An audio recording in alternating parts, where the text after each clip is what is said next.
Hi there, welcome back to the Mindset Check podcast. I'm your host, Misha McKittrick.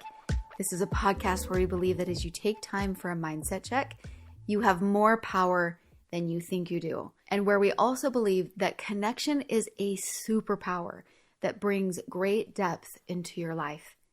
We have a guest today, Brooke Romney. I'm so excited to introduce you to her. But first, if you're new to the podcast, welcome. We're in season 3 where we talk all about our internal state and the power that we have to create the state inside of us that allows us to live a life of joy and expansion. I share on a heart level talking about frequencies, vibrations, thoughts, and emotions that you can check into to help propel you forward in creating your life. In our past seasons, season 1 and season 2, that is where I'm sharing a little bit more of my personal journey with you from my journal from when I was 15 and pregnant and married. It's a wild story. We talk about a rocky relationship, lots of low vibration, betrayal, how to rise above it. We go through grief and how to process. And I openly talk about the passing of my daughter and the forgiveness that came and the figuring out life. And we also dive into my husband's side of the story where we go through so many topics. We talk about suicide and the things that we can lend to that area of life. And it's just such a full and good place. So welcome. We're glad that you're here. And if you have any desire to revisit the earlier seasons and go through topics that might be a little bit heavy, but also help you go through life in a way that you can find light in the darkness and joy in the struggle, helping us learn and understand and wrap our minds around that. Really, life and living really is about what we believe. So if we can begin to wrap our mind around seeing something a different way, we can create our life differently. It's totally incredible. And that is the reason behind why I do the podcast, is to hopefully bring us into different spaces and help us walk through life together. If you're not new to this podcast and you have been waiting for the Black Friday sale, I cannot wait to tell you that it is completely ready and available for you.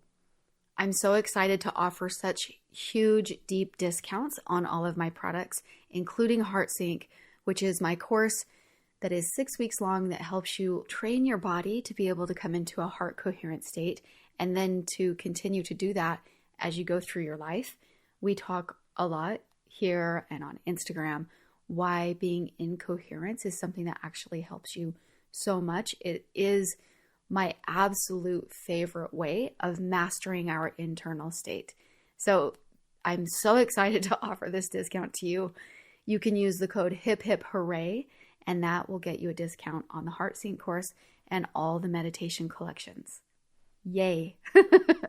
Yay, yay, yay. I hope you use it. I hope you enjoy it. This is the deepest discount that I give all year long.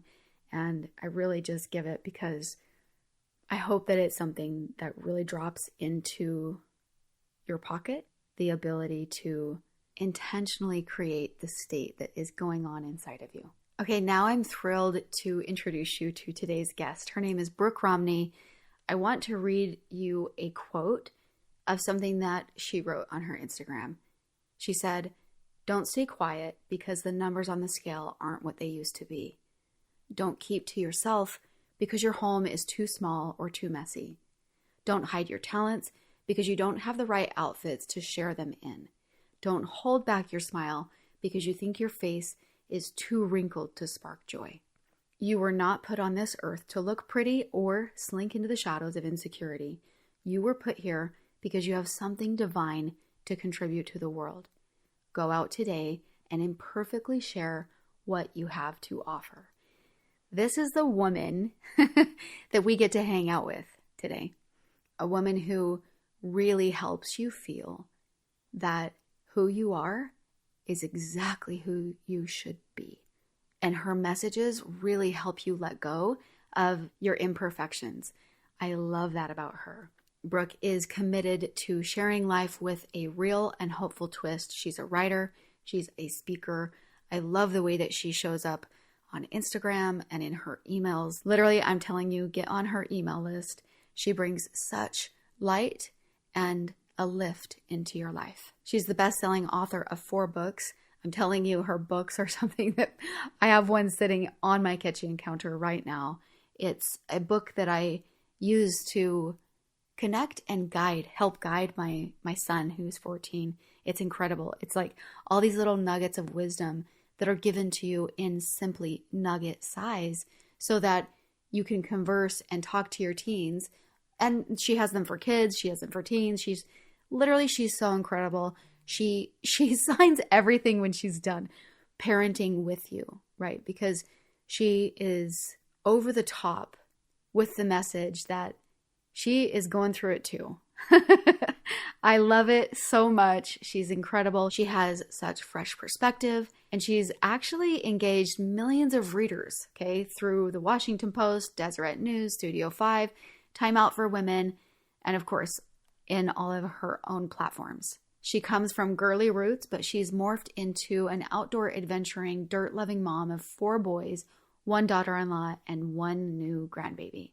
Her husband keeps her on her toes, but loves her unconditionally, even when she leaves all the lights on and the cupboards open. I am literally telling you, she is such a breath of fresh air. Welcome, Brooke. Brooke, I'm so thrilled that you are here. Genuinely, I feel like you are such a light and you bring so much good to this whole wide world. So I'm thrilled that you're here, and I'm so excited to really introduce you to my audience members who have no idea who you are and the work that you do in this world. So thank you so much. I am so excited to join you and get to know you and them better. Yeah, 100%. So Brooke, we're going to talk about connection today. And I think this is such juicy and beautiful space. Can you share with us why connection is so important to you? So focusing on parenting as a whole, but like you could choose a lot of different things.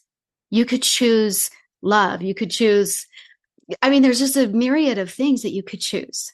And connection is one of the things that you desire to focus on so widely. So it's a big place in your heart. Can you speak to a little bit about why that is for you? Yeah, I think we all get really passionate about the things that either we love and are very natural to us, or the things that are hard. And I feel like connection is both of those things for me. It's something that I crave and I want, and I feel like it's so important. And I also had 4 boys, and they are less naturally inclined to just like want that connection like I did. And so it's something that I feel like I had to work really hard for. And I think because of that, it just has such a special place in my heart. We also moved around a lot, and we didn't live by family, and we were in different locations and different spaces. And I realized that any time my life felt off, it was usually because I felt disconnected, either from my family or my husband or from the people around me. And I realized what joy connection can bring in all different types of spaces. Yeah, I'm so glad that you said that you have all boys and that it's this challenge, because I have 3 boys and you have 4, and we sit in this place of being the only women in the house, right? Right, right. And when we really, because it's so much more of a female trait to desire and want that connection, there is a little bit of like, oh my word, so one of my questions for you was, do you actually find that your boys say things to you like when you ask them a question? Because you've obviously trained them, at this point, but do you still feel like you get those answers that are like the 1-word answers, like good? How was your night? How was your entire week away from this house? And you get good, Yes, we still get all of those things. And I think that the other part of this has been me honoring the way they connect. Yeah. And that has been really important, that understanding that everybody doesn't connect the same way, and learning how that works for different kids and different people, and then being willing to take what they give and understand that that feels very connective to them. And then also not being shy of letting people know when I need more. Yeah, that's so juicy and good because you're in the place of giving and accommodating to their style and then being able to be like, yo, like help me out because you know what Yeah. I mean? Like this is my Yes. style. So I'm like accommodating you. That's really Yeah. good. Do you mind if I share a couple examples Love it. Yeah. of that? Yeah. So, one of the things that I realized about my boys fairly early on was that they had a much easier time opening up to me when we were doing something together. And while play isn't necessarily my first way of connection, it was theirs. And so I wish it was something that I'd learned earlier, that if I really wanted to chat with my kids, to go out and rebound a basketball for them would open them up. Maybe not immediately, but if I was out there long enough, then we would get talking. They were usually much more willing to answer the questions that I had or engage in something that I was interested in. That was really important, even like if they were slightly distracted, like playing a video game or something, if I would just sit next to them and kind of keep things light, that also worked really well. I cherished the times when I got to do those 40 hours of driving before they would get their license. I would jump at that opportunity because we were just stuck in the car together. They were driving, so they couldn't be distracted. And so those were some really great times. So really taking advantage of those opportunities. And the cool thing is I got what I was looking for in a way that worked for them. Yeah. Yeah. So a couple things. First of all, I love the idea of like figuring out how they open up, because one of the tricks that I found is that if I can give my kids a head massage, not in particular, but if I can give my kids a head massage, there is something about them, just relaxing into it for a little while. And then all of a sudden it's like, it just opens them right up. It's like melts them. It's so incredible. So finding little tricks that help them to melt or to open up is so key. But I think one thing that's really interesting that we're hitting on is that connection is a fundamental need, right? Especially, and maybe more so for women. But I think that we're just more aware of it. I think that men need it so wildly as well. There's a show called it's called The Blue Zones. Have you heard of it? Yeah. Yeah. Yes, it is such a great show. And I love, this is Dan Buettner. He does this work where he goes to different regions where there is the highest population of centenarians, people who live to be over 100, right? And he does all of these studies about like, well, what is it that we can find that actually brings them to be living this long?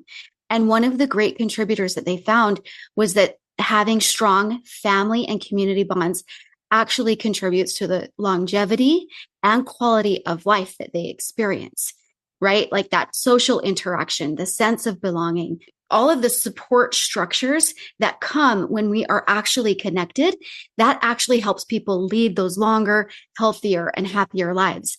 And I feel like there's so much incredible research around this, around connection being the driving force. And I'm like sitting there sometimes with like my husband, because he is not naturally drawn to be the connector, but he needs it so badly. Right. And I think that that's in general what a lot of males experience. Some and a very few are really, really good at it. I think women in general feel like emptiness when it's not happening. Right.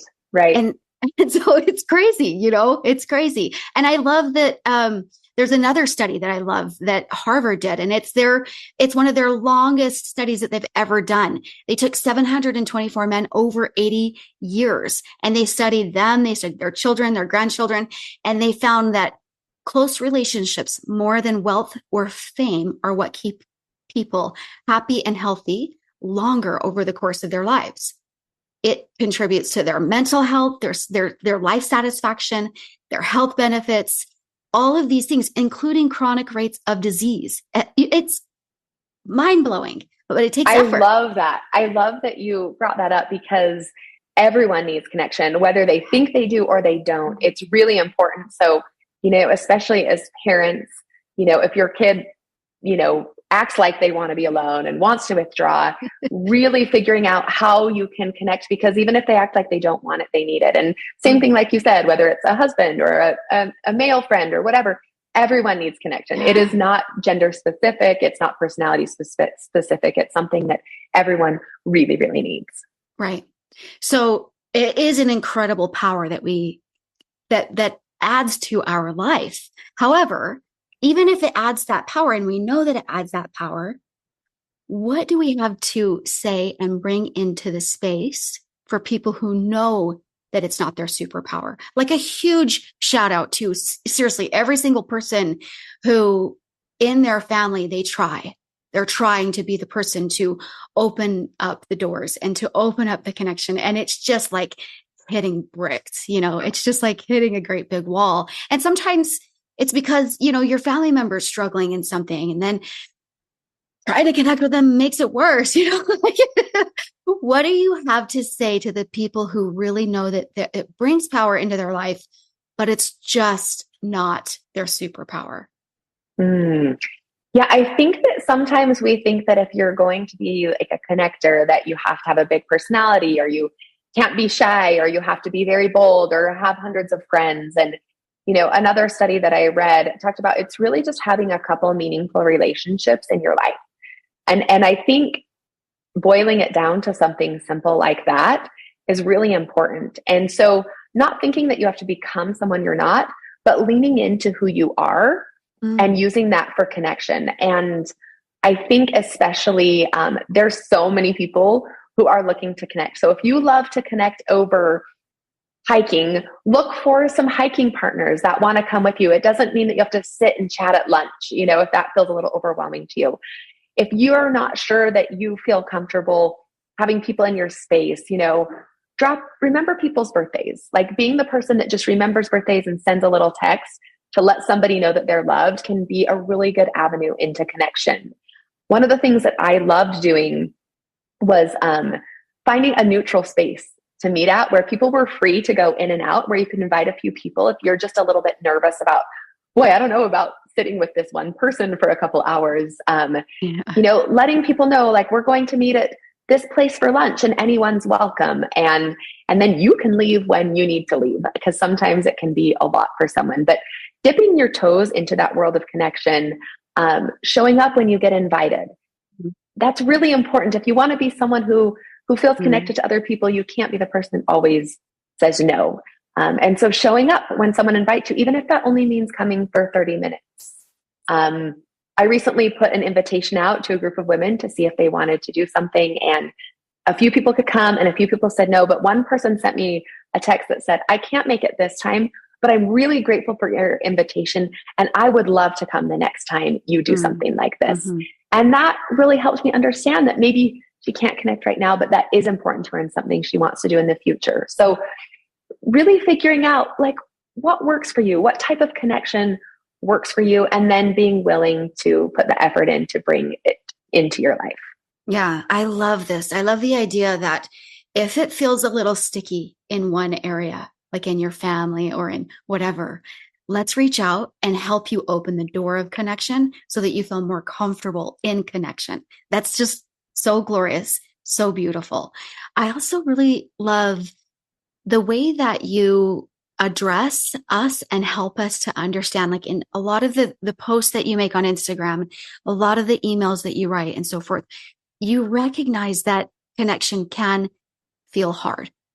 Connection can feel difficult. And I think we live in a world where connection is seen as work more than it is seen as a need.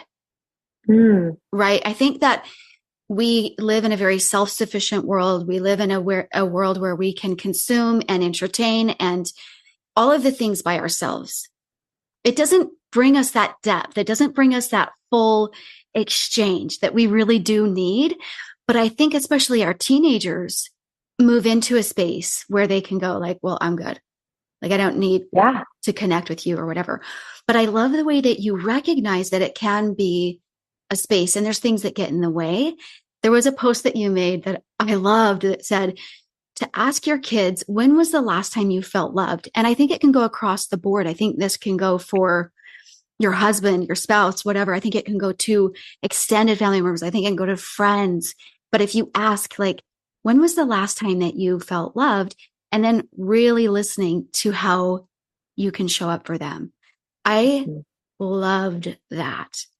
So is there anything more that we want to say in this juicy space of like, when feeling connected doesn't feel like it's normal for you, like, you know, or if it doesn't feel like if it feels like it's something you're extending a little bit into, is there anything else that you can say to that space of it's worth it? It brings power. There's so much value. There's a reason why. Yeah, I think just, you know, reflecting on the times where you felt really connected, and even if it was a lot of work, that it was worth it. Even if it was a little bit draining, you felt close to someone, you felt seen, you felt heard, you felt loved, all those things. I was recently listening to a podcast with Arthur Brooks where he talked about anything that you can do alone is magnified when you can do it with someone else. And that really helped me understand that, yes, while doing things alone sometimes is important or necessary, anytime we can bring someone into it, that can magnify our joy. So looking for ways to just bring people in, let people be a part of your life, let people be a part of the things you love, let people learn from you, let people teach you. Sometimes that's another way that connection can become a little bit easier. When we moved into our home, I had a new neighbor, and she had beautiful flowers, and I would love to have flowers like her. And so there were lots of things I could have done. I could have researched online. I could have hired somebody to help me. I could have just kind of winged it and gone to the garden center. But instead, I decided to ask my new neighbor about her flowers and what grew well and what she loved and which flower was which. And, 11 years ago, that started a really beautiful connection over flowers. And today that connection is much bigger than flowers, and we connect on so many different levels. But I think that was a conscious choice of mine to not do something on my own and to ask somebody to enter my life. And so much friendship and so much joy was brought about because of that. And each spring we get excited to see what each other is planting, and we comment all the way through the fall. And even in the winter, we feel sad that we're not out there working on our flowers. And I think that people who struggle with, that big, boisterous connection, you can find really simple ways to connect by learning and teaching from other people. Great point. I love what you're illustrating for us is really reach out and connect and be in the space, like meet people where they are, meet people with what they have the capacity to respond to. And I think that brings a lot of intelligence into the space of us trying. Like there really doesn't have to be trying if we really see the person. Yeah. When we can really say like, oh my word, you're into flowers, or the way that in the love post, you were like, how do you feel loved? And then you just listen, and then you show up. And it's this mixture of service, being able to serve and love someone is what brings connection. And I think it's so neat for me. And I don't know what you have found, but maybe you can say, but for me, when I feel connected, because I love the way that you address, like, we're going to go in and out of it. Like it's natural. We're going to get busy. We're going to get pulled away from each other. There's things that are going to come up that we're going to spend time on that actually pulls us away from each other. But we are going to be drawn back to each other with our effort, with our love, with our service. But I think that when we get to that point, I have this feeling like the world feels right. Like it just feels right.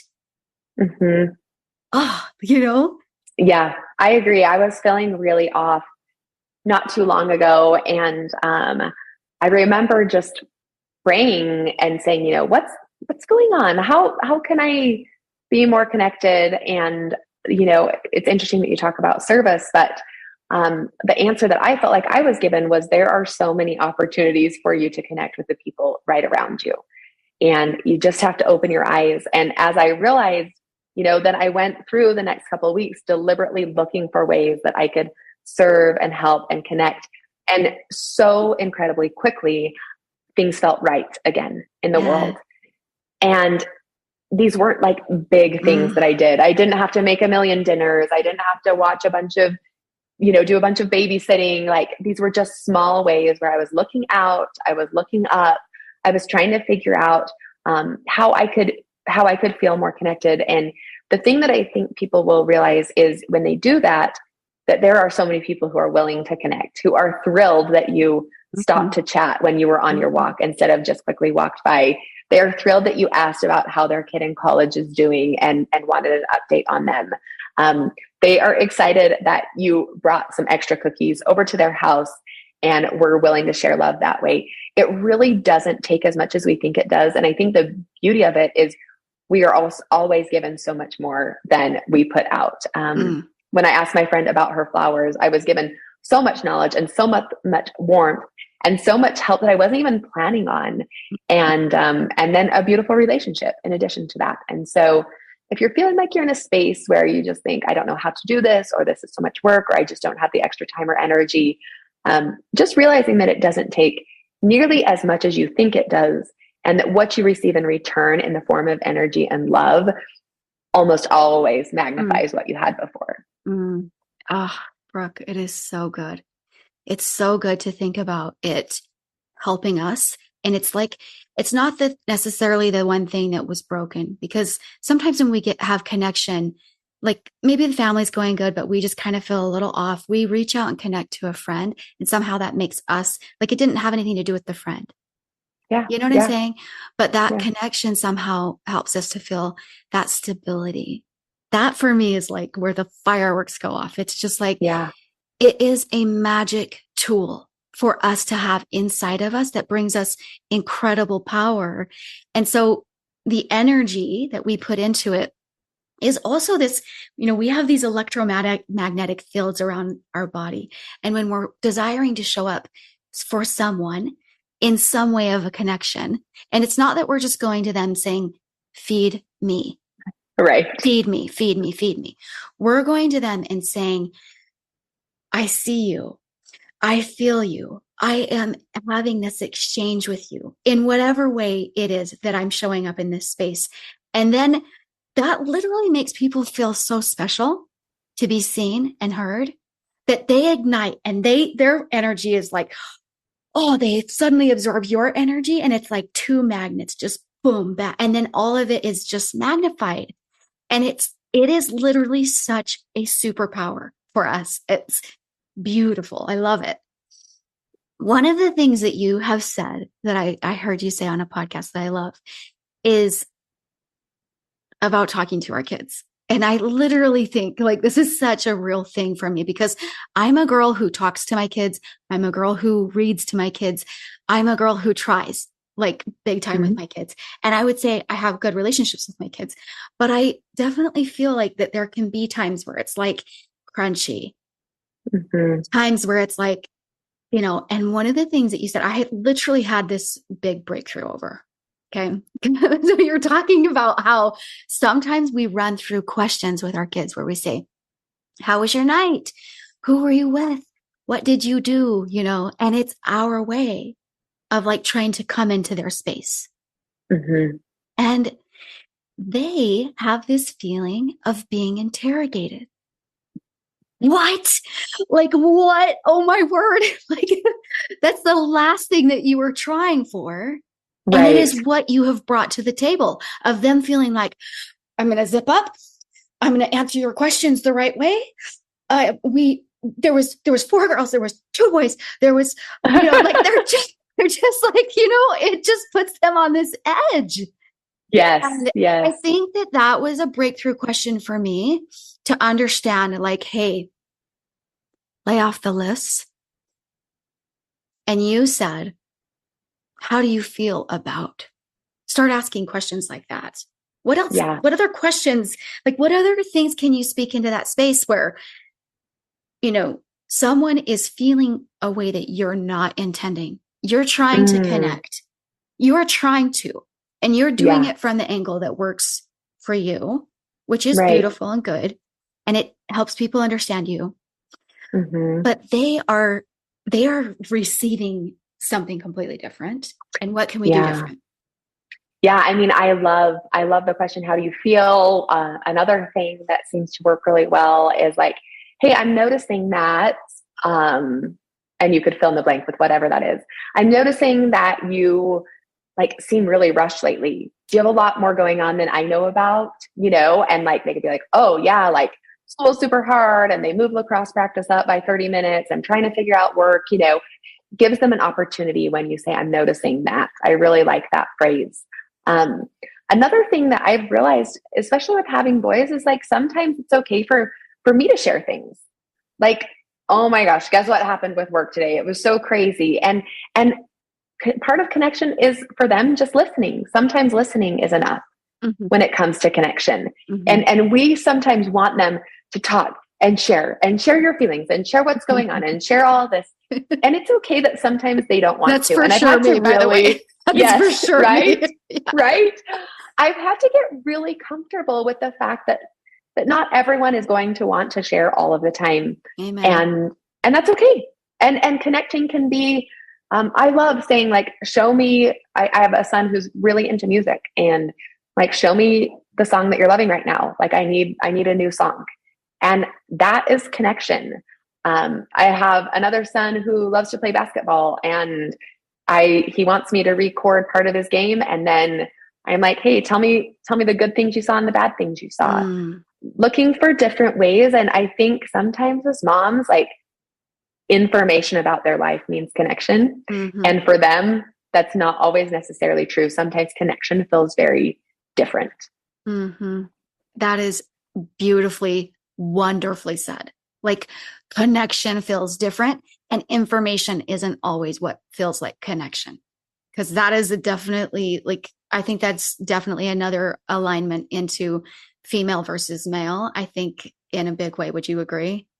Absolutely. Yeah. Yes. And sometimes sometimes just sitting together or watching the same show or sharing a meme. And I think sometimes as moms, we're like, well, we didn't really connect, and you didn't like share how I was feeling about this. And also another thing that's interesting is sometimes it's okay for teenagers to process things on their own. I don't know if you remember this, but we didn't have to process everything with our parents. Yeah. And we didn't want to. And it didn't mean we didn't love them and that they didn't love and care about us. Yes. It's part of growing up. Sometimes we want to just process it on our own. Sometimes we want to just get past something and get through it. And there's absolutely nothing wrong with that. We don't need to know every tiny feeling, because sometimes they're moving along. And sometimes it's a really good, healthy way to cope with life too. And so being okay with the fact that, well, I'm sure they're sad. I'm sure they're more sad than they're letting on. We got to get into this. And it's like, you know what? They might be sad and they might be processing it and moving past it. And it's okay for you to just have fun with each other or joke around or sing the same song. Yeah. And I think that they can still feel that connection and love from you. Yeah, 100%. It's so good. One of the things that I've been doing, like, recently with especially my teenager, I have this, like, you can save on Instagram, you can save different categories of things, and you can save it to a certain folder. Yeah. I have one that I save just to watch with him, like only Love to watch with him. And so I might find like little things about sports.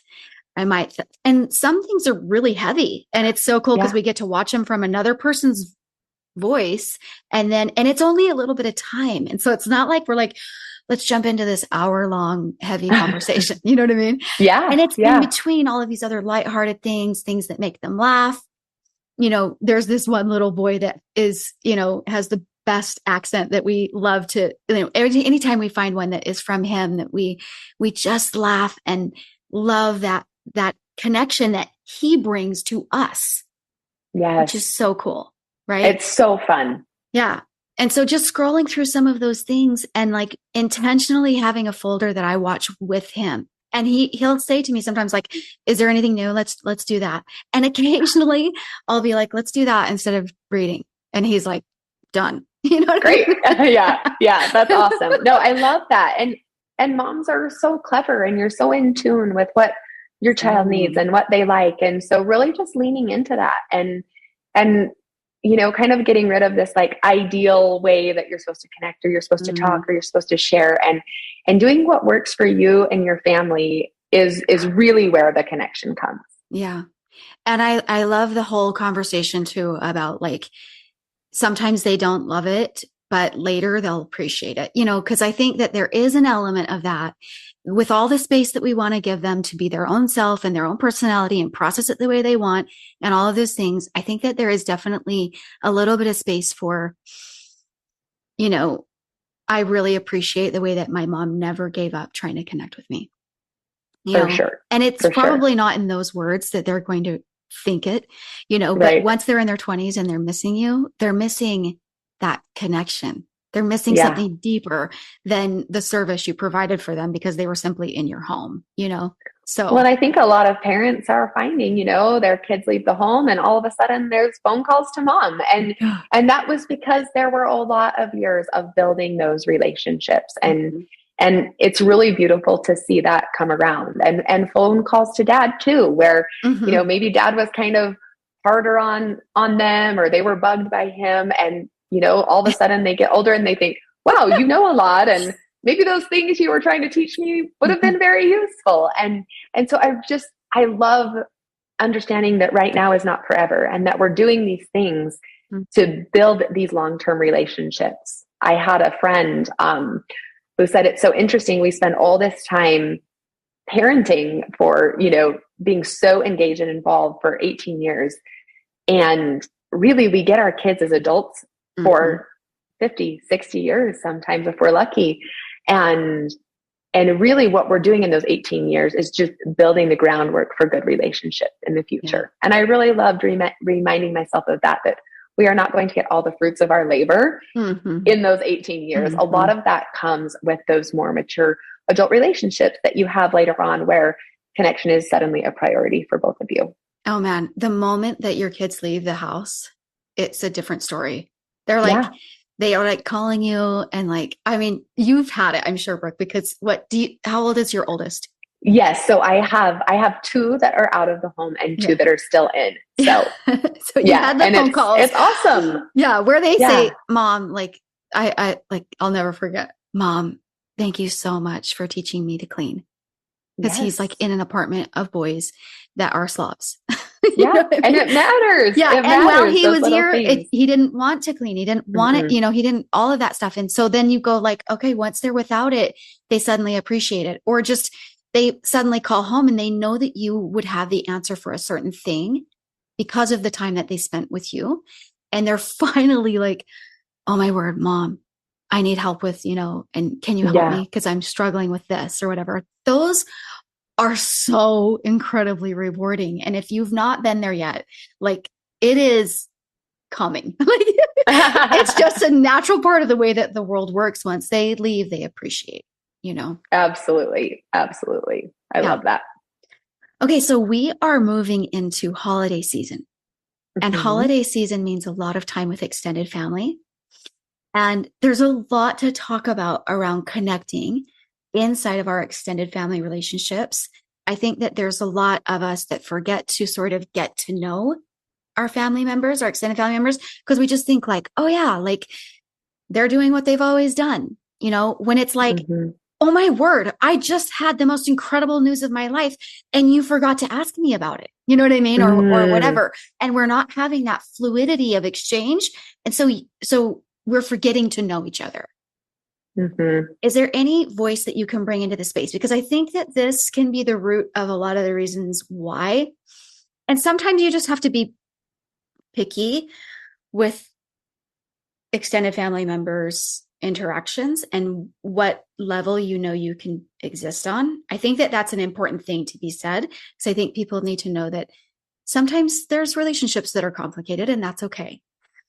But what can we bring to make it easier with those family connections, the extended family connections, where we're trying to stay in a space where we're wanting to get to know them and where we're really showing up in love in that space?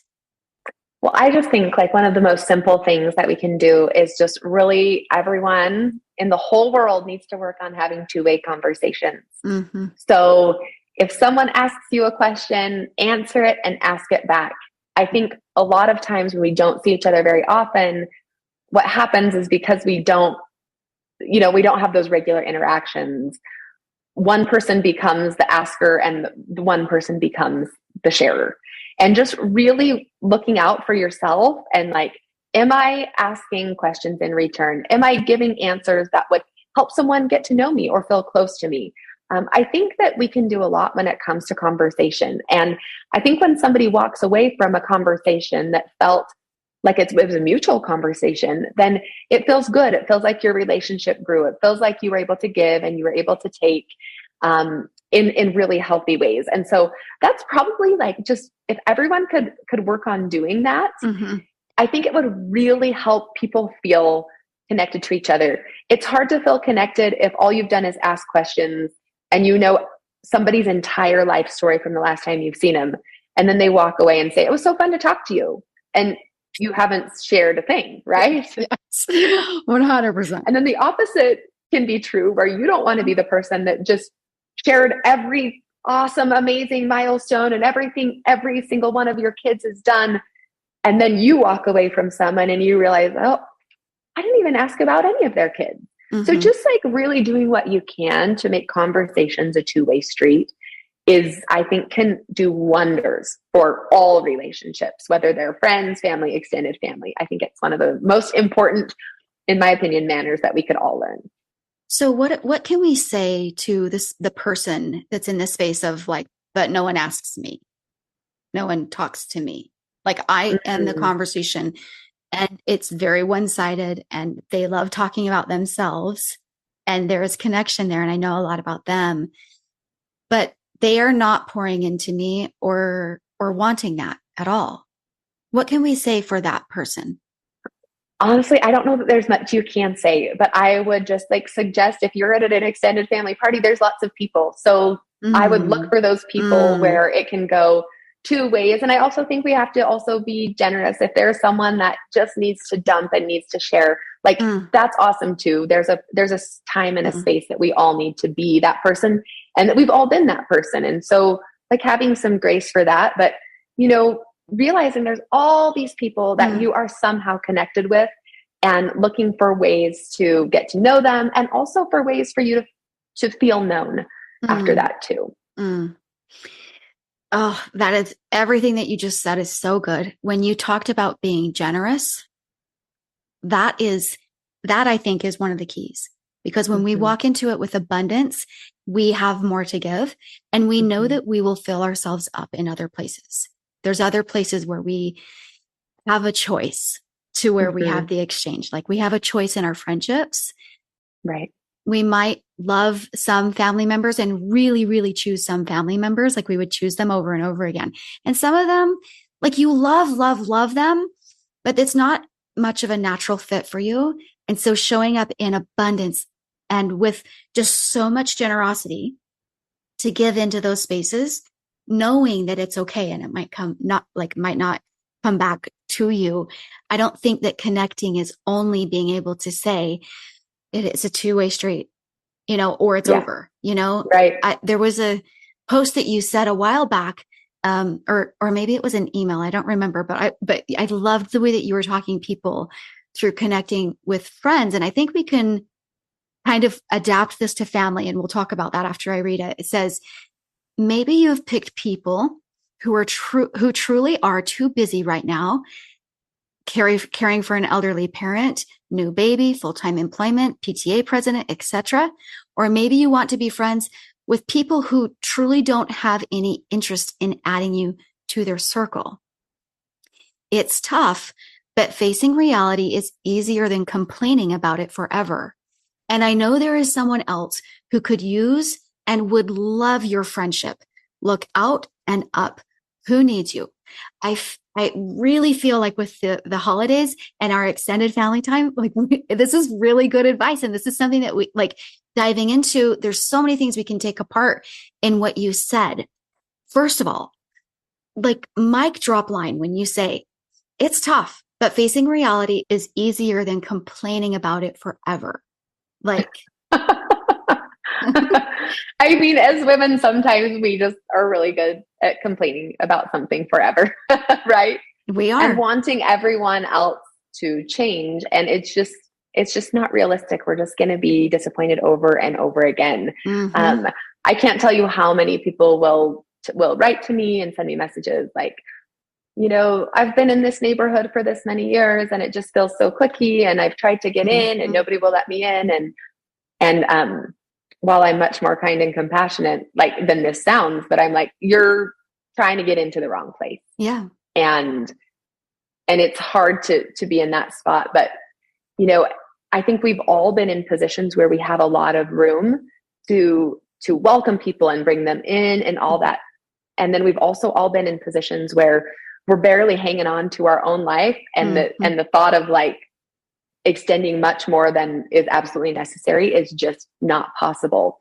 And I think a lot of times people tell themselves a false story of, those people don't like me, they are exclusive, they're unkind, when actually the reality is they're busy, they're full, or they don't have interest right now in adding one more person to their life. And what's really interesting to me is we are all really good at deciding somebody else's life and then giving ourselves all the grace when ours looks like that. And so it's very easy for us to say, oh, I really should be a better friend, but I'm taking care of my parents right now. And I've got a new grandbaby and, I just don't have any more space. So we can give ourselves all the grace. But when it's time for someone else, it's harder for us to look at them and say, I wonder what's going on in their life that they don't have room for me. I also think that sometimes we think we belong somewhere that maybe isn't the best fit for us. And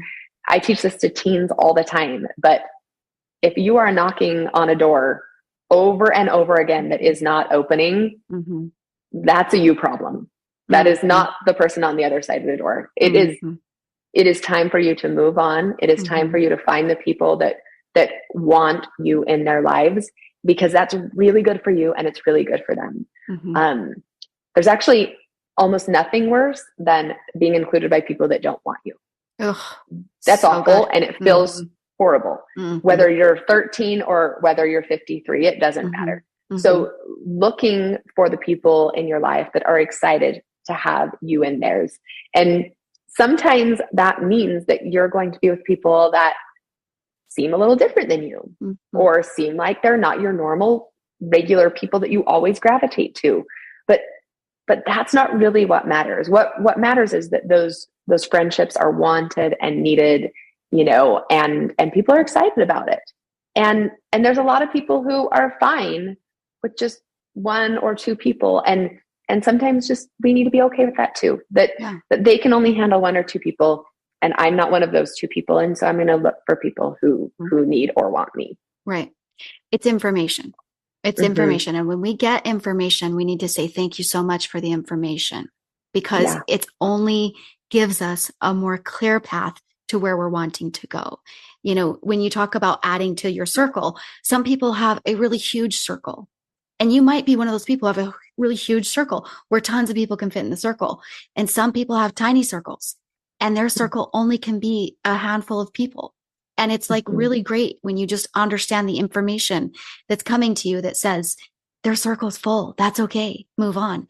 I think there's also something that I always say that I'm like, you have to always pretend that other people can read your thoughts, because, in a way with energy, they can. And so if you're showing up in a space continually complaining about a relationship, what they're feeling on the other side of the coin is they're feeling all of this strain because you're complaining about them, and you are, openly recognizing struggle and it's just really gross and really scarce, instead of realizing where they're at, especially if they're your extended family, still pouring that love into them and realizing that you can get filled full other places, and that maybe there will be a day where you have that full two-way connection. And that's amazing. But if not, pour into them and be generous anyway. I love Bob Goff. He says to love extravagantly. Think about how, think about going to a hotel And to think about like the difference between a motel, a hotel, and something really, really, really high end, like, right? Like something extravagant, and how it feels to be in a very extravagant place where there's plush towels and everything is clean and really beautiful. And it's just a really wide, beautiful, open space. And that's it. It's like, fill yourself up enough that you can love other people. You can recognize when the door is closed or the circle's too small. And especially if it's your extended family members, come into a space where you're just going to pour out anyway. And this is one of the reasons why I love so much this game that you're coming forward with. Like, can we like do some cartwheels and some jumping jacks for a minute? I'm so excited about it. It is really, really fun. And honestly, it's like my whole reason behind it was because I was craving more connection in my family. And I also, like I said, I have boys and they're not doing those tabletop cards. They're not doing conversation cards. Adding like an element of competition and fun is really important to them when it comes to connection. So I'm so excited about the game, and I hope people will use it in their families. And, I think one of the interesting things, I've been talking a lot about is our world is no longer set up to prioritize connection. We used to connect just absolutely naturally. Sometimes I'm like, why hasn't this been a topic before? And it hasn't, because we had to connect. In order to survive, we had to connect. We had to go to the post office. We had to go to the grocery store. We had to work with our neighbors to find information. And we no longer have to do any of that. And so connection really has to be more deliberate. You used to not be able to, unless you were a big reader, you could not sit in your house all day by yourself. There was no way for you to do that and feel any joy or happiness. But our teens could go off and never speak to anyone and not be bored for the entire day. So really like figuring out how to prioritize and make connection really deliberate has been so important to me. And this game is something that is a new tool to be able to do that. Okay, so literally, you guys, this is such fireworks and such a good conversation, because putting the attention on connection is naturally going to bring connection. And then also you're going to walk away with like some things like I did with the breakthrough of like, don't just like interrogate your children, like when you think you're connecting with them. But I think in the space of talking about our extended family members, and when we are kind of having, feeling like there needs to be a little grace in the gears, I think that one of the things that we can do is to bring something to the table, like an outside game and some other things, like a thing. Like, it's great if you're naturally good at just talking, and the parties and the together time can be that. But when we can bring something else that's a little bit more intentional, like, it opens up the whole wide world. Yeah. And I love that your game is in this arena of bringing something from the outside in to really help and assist us. So for those that don't know what your game is, tell us a tiny bit about exactly how it works. It's just beautiful. Well, I actually have it right here. It's called Do You Even Know Me? And it comes in a little box. There's 250 questions, but there's also ABCD cards where every player gets a deck of ABCD cards. You can play with between 2 and 12. So I love that it's a 2-person game or a 12-person game. And then you go around the circle and each person reads a card, and then everyone decides on the answer, like personally, and whoever gets it right gets a BFF card. So I'll just read this one. It says, which of these statements best describe my approach to life? A, life is short, so make the most of it. B, slow and steady wins the race. C, always strive for excellence, no matter what the cost. D, find joy in the simple things. So everyone in the circle would try to guess which one would be my statement and approach to life. And whoever gets it right, then gets a BFF card. And then whoever gets 10 BFF cards, they are the winner of the game. So we've been playing it, and just in case you're wondering, my approach to life is find joy in the simple things, in case you wanted to know me. But there's some deeper questions like that than some really simple ones, like if I'm stopping at fast food, do I go to Chick-fil-A, McDonald's, Subway, and everybody guesses. And one of the things I like about that is if you're taking notes, you can remember, oh, this person loves Subway. So if I want to grab them a gift card, it's going to be to Subway. I remember that's something they love. And so really working on connection on multiple levels. And we played this with extended family actually on Sunday. And one of the things I love the most is it really opened up some good discussions. Somebody's like, what? You're not like that. And somebody's like, yes, she is. And, you know, and it was just so fun also as a person to see this person sees me totally different than this person. And is that how I want, like, is that what I want them to see? Or is this not what I want them to see? And not in like a weird, like frustrating way, but just in like a get to know yourself. Get to know way. And it's been really, really fun. My 13-year-old played it with a bunch of friends even, and they were super competitive and so excited when they knew something about these new friends. And so it's been a really great resource so far. Oh my gosh. Like I just saw so many editions of this game flash through my brain. I cannot tell you. That was so fun. So I wasn't clear that there's also open-ended questions, correct? So there's the ones that are ABC. Okay. It's all ABCD. No, it's all ABCD. And the reason I did that is because the open-ended questions actually, I feel like, are a struggle for people. And it gets them feeling like almost too vulnerable and can turn them off. And so I wanted this to feel easy. I didn't want this to feel like, okay, I'm going to ask you, what's your 5-year plan? Or, you know, when do you feel most sad? I'm just going to make it easy. I'm going to give them options, you know, where it's like, it takes away a lot of the barriers for connection and willingness to engage when you just have to choose A, B, C, or D. The one thing about the game though is if you wanted to change the answer, by all means do it. If it doesn't fit for you, by all means make D. You know, this one says, when I get to pick a style of food to eat, I usually choose. And if you absolutely love sushi, you can add that instead of healthy food. So it's a really flexible game. And the real, you know, purpose behind it is to connect and to have a good time with people that you love. Yeah. I literally think that the magic in the game happens when someone is trying to think through the actual answer for you.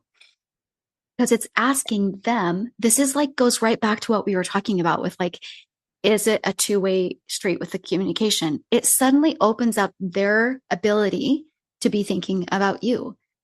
Every single person that goes around the table, we all collectively are pausing in that one moment to think about that one person and how they are and who they are.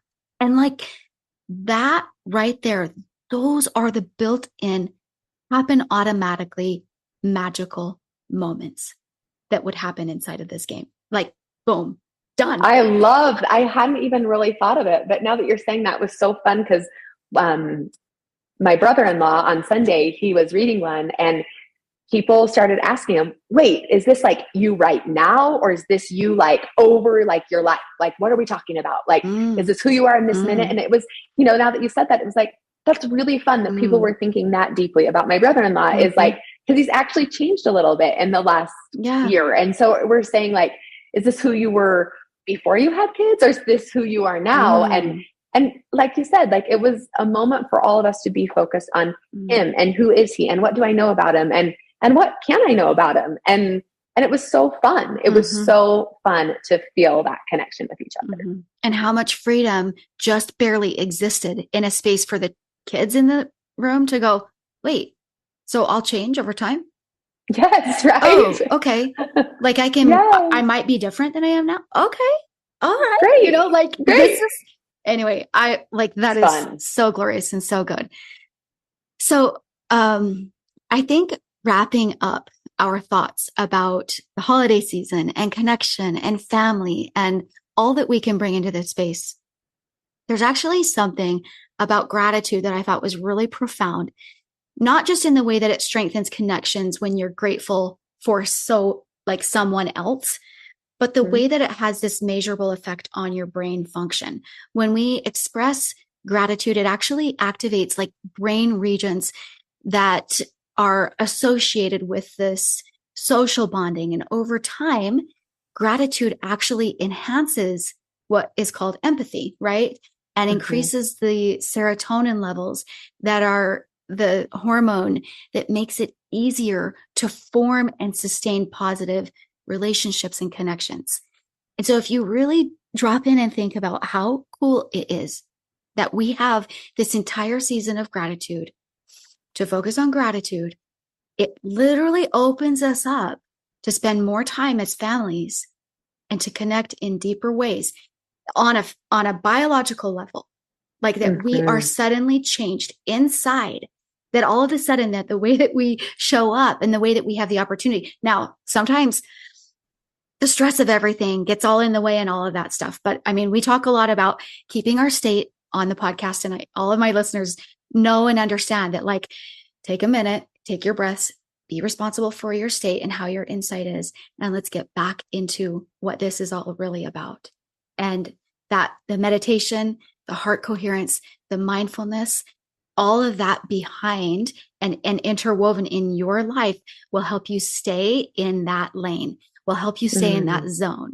And then being in the gratitude and just opening up these incredible connections that get to happen over your holiday season is absolutely, completely glorious.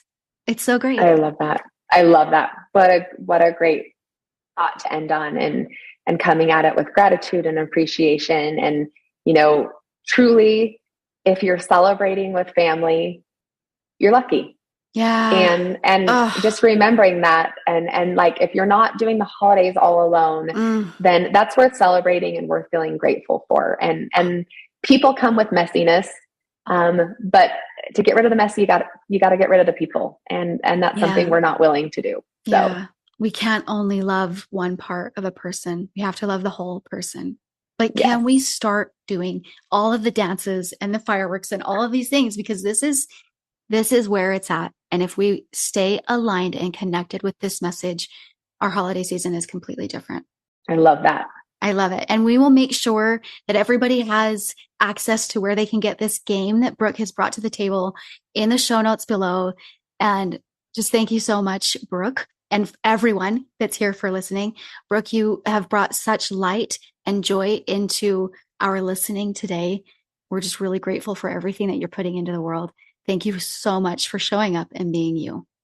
Thank you so much. Thanks for a great show that you put together. Yeah. Thanks, Brooke. I hope that you loved today's podcast. Make sure that you subscribe so that you don't miss future episodes. A huge thank you to Brooke for coming on the podcast. We just love your light and love that you are so open and willing to share.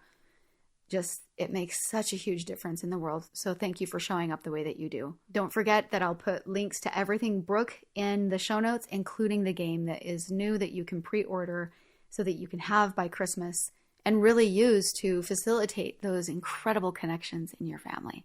A reminder that you can support the podcast by shopping our Amazon link for all of your Christmas shopping, your stocking stuffers, literally everything that you need for the holidays. You shop it by going to amazon.com, but don't stop there. Put a /shop/my friend Misha, and that way you can use our affiliate link and it gives us a kickback without charging you anything more. It's just a thoughtful and mindful way for you to give back in areas that you love. And don't forget to check out the Black Friday sale for all things My Friend Misha using the code HIPHIPHOORAY for those deep discounts on the checkout page. I'll put all of the links that you need in the show notes below. Before we go, I just wanted to thank you again for allowing me to be a part of your journey and leave you with a quote. It's a quote that's all about connection without even saying the word connection. It's by Brandon Jenner, and he says, "We can bring positive energy into our daily lives by smiling more, talking to strangers in line, replacing handshakes with hugs, and calling our friends just to tell them that we love them." Until next time, my friend.